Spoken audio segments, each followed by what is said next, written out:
Welcome back to my 1000 subscriber special, Redoing and Improving Super Megaforce, Part 3. In case you missed any of the previous parts, for this adaptation I am pretending that it is a 40 episode long single season adaptation of Gokaiger, and Goseiger does not exist. Assuming it got adapted as a separate Power Rangers series, but for the sake of convenience, I am calling the season Super Megaforce and keeping all character names the same to avoid confusion. Also for this season, I am keeping the Rangers as high school students, however, I have replaced the Command Cave with a worn-down power chamber, and I have replaced Tensu with Billy. Because, let's be honest, Tensu was completely worthless. So worthless that I forgot to mention him in Part 1. Moving on, for this part I will be focusing on some tribute episodes, meaning some tribute episodes that I think they should have done, as well as redoing the tribute episodes that they actually did. As I stated before, Super Megaforce had tribute episodes to previous seasons. The episodes themselves felt less like tributes to previous seasons, and more like forced fan service. It felt like they just didn't care. So I will be redoing the actual tribute episodes, as well as add in tribute episodes that they probably would have done if Super Megaforce wasn't shortened to 20 episodes.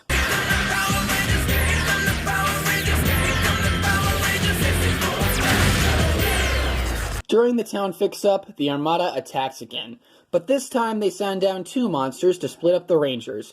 Troy and Jake go after one monster, while Noah, Gia, and Emma go after the other. Since the Rangers work best as a team, splitting them up will distract them, and the Armada will take over the world with no one to get in their way.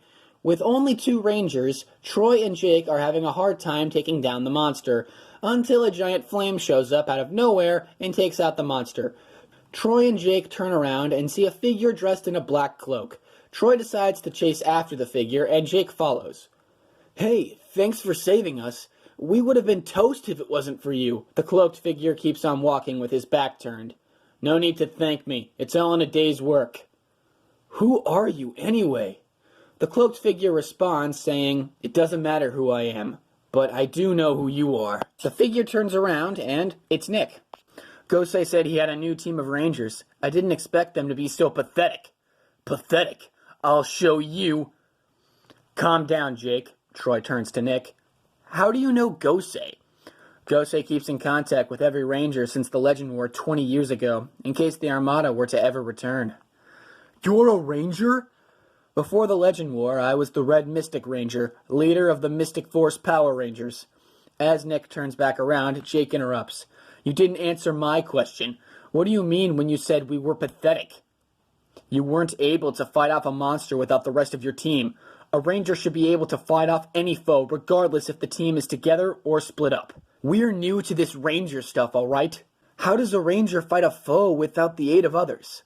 "That's simple." Nick then dials a spell on his Mystic Morpher that makes Troy and Jake's weapons and morphers disappear, and then casts another spell that teleports them inside of a cave. Nick says through voiceover, "If you want to learn how to truly be a Ranger, navigate through the trials of this cave, and you'll unlock something great that will help you fight the Armada." After completing the trials and escaping the cave, Troy and Jake get their morphers and weapons back and meet up with the rest of the team. They finish off the monster by doing a tribute morph to Mystic Force and using the Mystic Force powers. After the monster grows giant, Nick summons the Mystic Force Dragon, and the Rangers use the power of the Mystic Force keys to combine the Mystic Force Dragon with the legendary Megazord. After the Megazord fight, the Rangers come back to the power chamber. Troy and Jake tell Gosei and Billy that they were trained by a legendary Ranger. Gosei then tells the team that if they want to continue fighting the Armada, they will need all the help of previous Rangers in order to understand the legacy and unlock new powers. Power Rangers, SPD, Power Rangers to the rescue, go SPD! The Armada assembles a machine using pieces of machinery from different Power Rangers planets to transport a monster from 2025 to serve the Armada, and the monster can defeat the Rangers and take over the world a decade in advance. Using funding from the Armada, the monster plans to use an explosive drill to dig into the Earth's core and blow up Earth. The Rangers encounter the monster and morph, But during the fight, the monster uses its powers to capture the Rangers, excluding Troy, tie them to one of the drills, and blow them up. Troy tells Gosei and Billy that he feels hopeless since the other Rangers got captured because of him. Gosei did have a feeling this would happen. Knowing the monster is from a decade in the future, Gosei figured the Rangers could use a little help. Billy built a machine identical to the one the Armada uses, and transports in a Ranger that knows a thing or two about the future. After that, Troy hears a voice behind him. "Gosei told me you guys could use a little help." Troy turns around. "Who are you?" "The name is Jack Landers." "Troy, this is the red SPD Power Ranger." Fade to black and cut to commercial break. Troy asks Jack, "Why are you here?" "The monster that kidnapped your friends is a dangerous criminal from 10 years in the future. The exact same kind of criminal my team used to fight. So you're gonna need an expert on this kind of subject." Gosei sends Troy and Jack to the warehouse where the monster is hiding out. Troy fights the X-Borgs unmorphed to create a distraction so Jack can free the captured Rangers and disarm the drill unmorphed. The others regroup with Troy and fight the monster morphed, while Jack takes on some X-Borgs unmorphed. Inspired by Jack, the Rangers do a tribute morph to SPD and finish the monster off. The monster grows, and the Rangers summon their Zords. To help the Super Mega Rangers, Jack teleports back to the power chamber and installs his morpher into the morphing grid, and uses the power of Billy's portal machine to teleport the Delta Runner from the future. Jack then uses his morpher to transmit SPD data into the SPD Ranger keys, and gives the Delta Runner the ability to combine with the legendary Megazord. After the Megazord fight, it cuts back to the power chamber with the Rangers thanking Jack for his help. Before he leaves through the portal, Jack tells the Rangers, "Rangers from all over history are counting on you. May the power protect you." Now with 2 legendary Zords, the Rangers feel unstoppable. But then Billy tells them, "You Rangers are getting stronger, but so is the Armada." "Billy is right. Having the powers of previous Rangers doesn't make you unstoppable. We should stay on high alert before the Armada strikes again." These 2 tribute episodes were a couple of many missed opportunities for an anniversary season of Power Rangers. Both the Mystic Force Dragon and the SPD Delta Runner are Zords that just are there without any proper explanation. They just appear out of nowhere because Gosei says, "They have unlocked new legendary Ranger powers." Hey Gosei, how did they unlock it? I know that these Ranger actors probably weren't able to return as their characters because of contracts or scheduling conflicts, but by having a previous Ranger to have the current team gain experience and wisdom from, it makes the reveal of the legendary powers for that Ranger team feel more like a reward, rather than Gosei deciding that they earned something without proving anything. As I stated before, in addition to including new tribute episodes, I will also be redoing tribute episodes that I think need improving, starting with Wild Force. Gosei receives a distress call from Princess Shayla. She's been taken prisoner by the Armada, and a legendary Armada Zord Tamer monster has put a spell on the Lion Wild Zord, taking control of it to use it for the Armada. Gosei sends the Super Mega Rangers on a mission to find the Animarium, to rescue Princess Shayla, and defeat the Armada Zord Tamer to break the spell and return the Red Lion to the side of good. After getting to the Animarium, or is it Marium, they're attacked by the Zord Tamer with an army of X-Borgs. The Zord Tamer calls out the Red Lion, and the Red Lion attacks, which forcefully demorphs the Rangers. The Zord Tamer commands the Red Lion to destroy the Rangers while they're demorphed, but just in the nick of time, a Wild Force Ranger comes in and fights off all the X-Borgs, unmorphed, and forces the Zord Tamer to retreat. I was originally going to make it Cole, since he is the Red Ranger, and Gao Red returned in Gokaiger's tribute episode to Gao Ranger. However, most of my returning Rangers in this adaptation are eventually going to be Red, so let's make it Taylor, since she was the leader of the team before Cole showed up. Back to the episode. After Taylor defeats the X-Borgs, the Super Mega Rangers get up after being knocked down, but Taylor just walks away and doesn't look back. "You saved our lives. We would have been toast if it wasn't for you." "Thanks." "No need to thank me. It's all in a day's work." "How did you fight an army of X-Borgs by yourself, unmorphed?" "That's none of your business. I'm just here to get the Lion Wild Zord back." The Rangers get up and follow her while she's walking. "You know about the Red Lion?" Of course I do. Princess Shayla sent a message to me about the Armada. How do you know about Princess Shayla? Are you one of the Wild Force Power Rangers? That's none of your business. Actually, it is. We're Gosei's new team of Rangers. Taylor stops in her tracks and turns around. Gosei? I haven't heard that name in years. After the Rangers explain why they're on the Animarium, Taylor decides to train the Super Mega Rangers to master the Wild Force powers. The Rangers create a plan for Troy to use the powers of the Wild Force Red Key to free the Red Lion from the Armada's control. Meanwhile, Taylor will rescue Princess Shayla while the other 4 Rangers create a distraction. After Princess Shayla is free, she uses one of her songs to destroy the Armada's spell, and the Red Lion gains the trust of the Super Mega Rangers. The Super Mega Rangers fight the monster morphed, while Taylor and Princess Shayla fight some X-Borgs unmorphed. The Rangers do a tribute morph to Wild Force and finish the monster off. After the monster grows, the Red Lion sends a message to Princess Shayla to help the Rangers.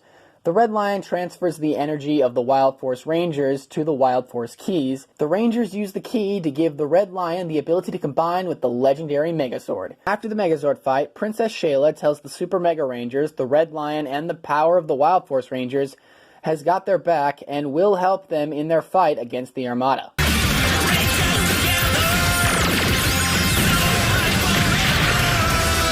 As I stated earlier, Samurai Surprise had a good concept going for it, but sadly it felt wasted due to past Rangers sitting on the sidelines, not to mention the new powers.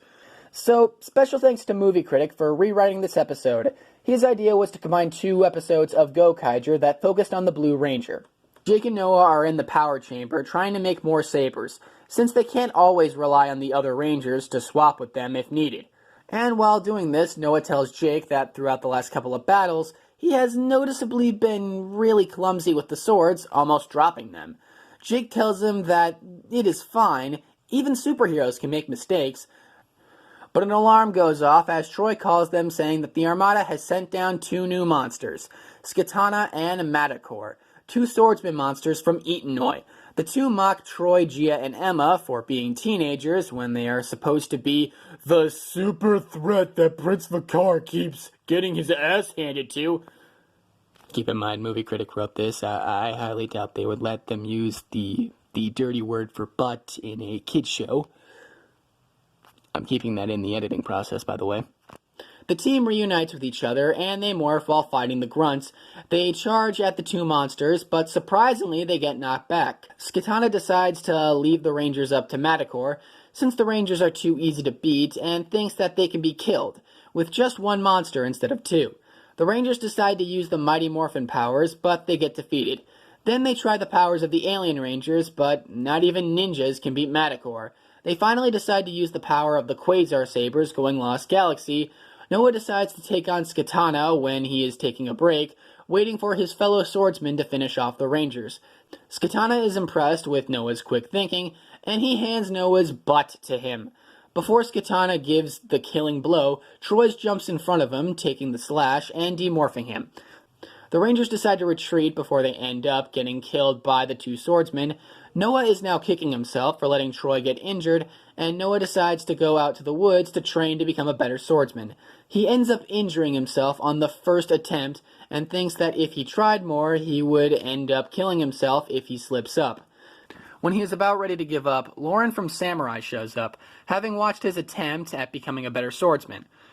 She tells him that the Rangers called her and told her that he was losing hope and self-esteem because of what happened in the last battle. Lauren tells Noah that it is okay to make mistakes because it's from those mistakes that we can improve upon them, and if he gave up now, not only would he be letting his team down, but he would be letting the whole world down. Noah decides to give it another shot. Meanwhile, Megaforce is sent back to Earth to fight the remaining Rangers. Troy, Gia, Emma, and Jake decide to split up and use different legendary Ranger modes to fight the grunts along with Megaforce. We then cut back to Noah, who, thanks to the teachings of Lauren, has mastered the arts of the swordsman skills, and Billy calls Noah, saying the other Rangers need him. Before Noah leaves, Lauren gives him the double disc to help them in their fight. Noah asks, why can't Lauren come with them to help, and Lauren says that if the Armada knew she was the true heir to the samurai tribe, they would kidnap her and use her powers to take over the samurai powers. When Noah is running to help the other Rangers, Skitana appears and challenges Noah to a rematch. Noah accepts and fights Skitana using the new moves he learned from Lauren, and he decides to use his 5 sabers to activate a blue saber slash using the powers of Angel Force, Samurai, Mystic Force, Ninja Storm, and Lost Galaxy. And he defeats Skitana, who says, "After 100 years of perfect swordsmanship, lost to a teenager." Noah is proud that he defeated a skilled swordsman and runs to help his team, who are demorphed by Megaforce. Megaforce is shocked that a teenager defeated his partner, and Noah says, "Don't worry, you'll reunite with him where you're going." Jeez, that's actually kind of a badass line the more I think about it. The team morphs and they do a tribute morph to Samurai. They use the double disc, given to them by Lauren, and defeat Megaforce. The Armada makes Megaforce grow, saying that they could only bring back one of the swordsmen to life, and the team summons the legendary Megazord. Lauren uses a never-before-seen symbol power that gives the Red Lion the powers of the Samurai Rangers as it combines with the legendary Megazord. They defeat Megaforce with a new combination as Lauren is watching, saying that the Rangers are worthy of holding the Samurai powers, and the episode ends back at the power chamber, and the team congratulates Noah on a job well done. And that concludes part 3 of my 1,000 subscriber special. When next we meet, we will be covering some more tribute episodes, as well as redoing and fixing the Silver Ranger arc. Stay tuned for whenever that gets uploaded.